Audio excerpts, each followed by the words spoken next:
If you're looking for LEGO customs to fill the gap for Rogue One, some uncharted parts of the prequel trilogy, or just simply holding out for a more well-designed series of Jedi Fallen Order customs, you'd probably find some great value in Orbital Minifigs. This is actually my first time covering full element figures by Orbital on my channel. I've introduced this brand before a couple of times in the past, but I've never had the privilege to be able to produce a full-length video about their products. I actually met Orbital Minifigs last year at BrickWorld Chicago, and we even collaborated on a figure alongside Melnik Edits, Cassian Andor's disguised outfit. This is actually a product that was initially released exclusively at BrickWorld Chicago in 2024, but was reintroduced into Orbital Minifigs' product portfolio without the custom packaging. Needless to say, if you were introduced first to the print quality and craftsmanship of Orbital Minifigs through Cassian Andor, I'd urge you to look into several other figures he's released rather recently, because I do hopefully believe that there is a case to be made about Orbital Minifigs' design work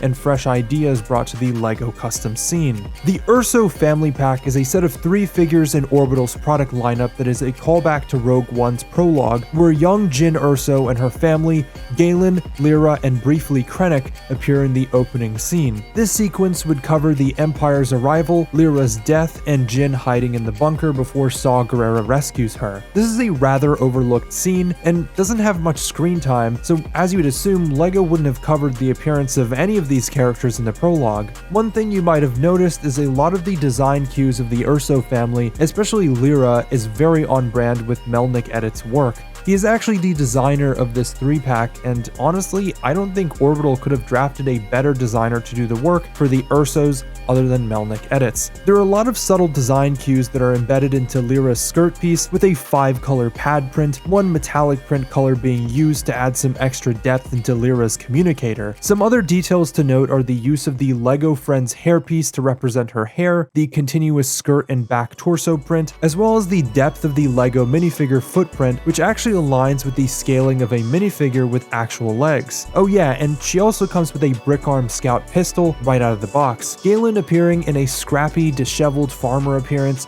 is yet another great addition to this 3-pack. Obviously, what immediately stands out is the pad-printed hair element to signify Galen's age. The torso exclusively appears with dust and weathering detail, which is pretty appropriate for the condition he was in during the prologue. For Jyn, Melnik took design cues from LEGO's younger characters in Star Wars by using a smaller mouth expression and just very faint freckle marks. I especially love the Stormtrooper doll, which I feel looks like a very challenging print to do just because you're working with such little surface area. All 3 characters in the Erso family pack have a special signature element to me. Lyra has a Friends mini doll hairpiece, Galen's hair has pad printed gray streaks, and Jyn has a Stormtrooper doll. Galen was also released standalone in this wave in his later appearance as the Super Weapons Engineer Chief Scientist in Imperial Navy fatigues. He technically isn't a ranking member of the Imperial Navy, rather a civilian scientist. This is best demonstrated by the fact that he only has code cylinders and a lack of a rank insignia. We're also going to be looking at Orbital's Tarkin, but a nice thing to note here is Galen's torso design appears less stiff than Tarkin's because there's a lack of these leading lines bisecting both sides of the torso. He also has this very distinct muted olive green upper torso,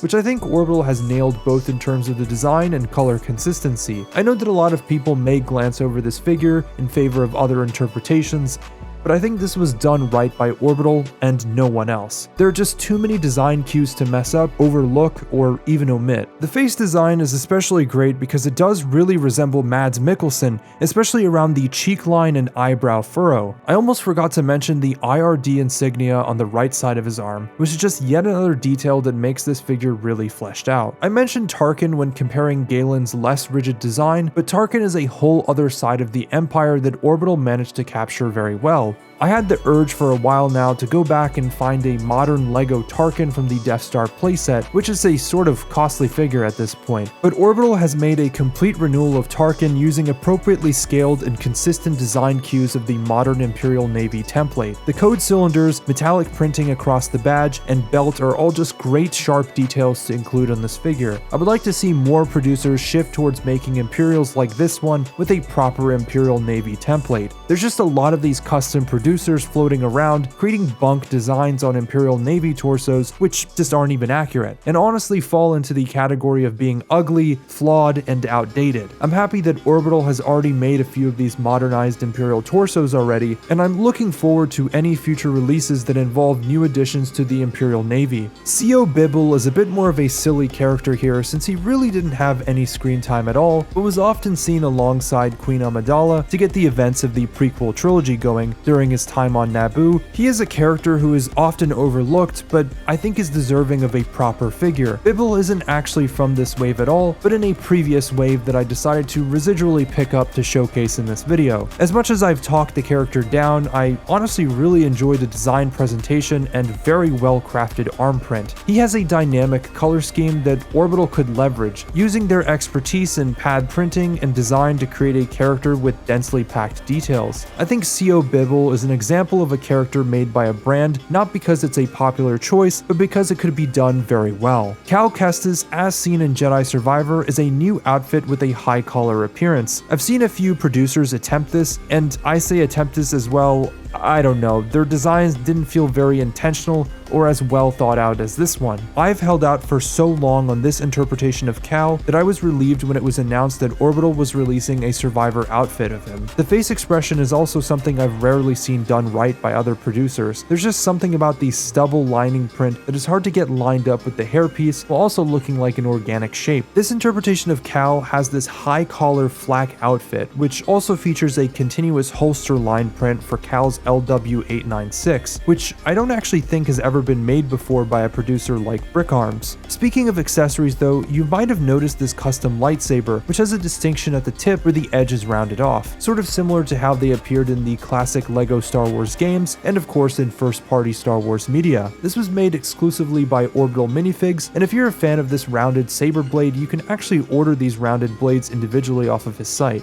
Anyway, that's really all I have for now. If you want to pick up any of these products, you can do so on orbitalminifigs.com for the entire catalog, and for some products, they're also featured on Bricks and Figs DE's web store. You can use my discount code BrickFleet for a small discount on your order. That's really all I have for now. Let me know what was your favorite figure that I covered from the Orbital Minifigs wave, and I will see you guys in the next one.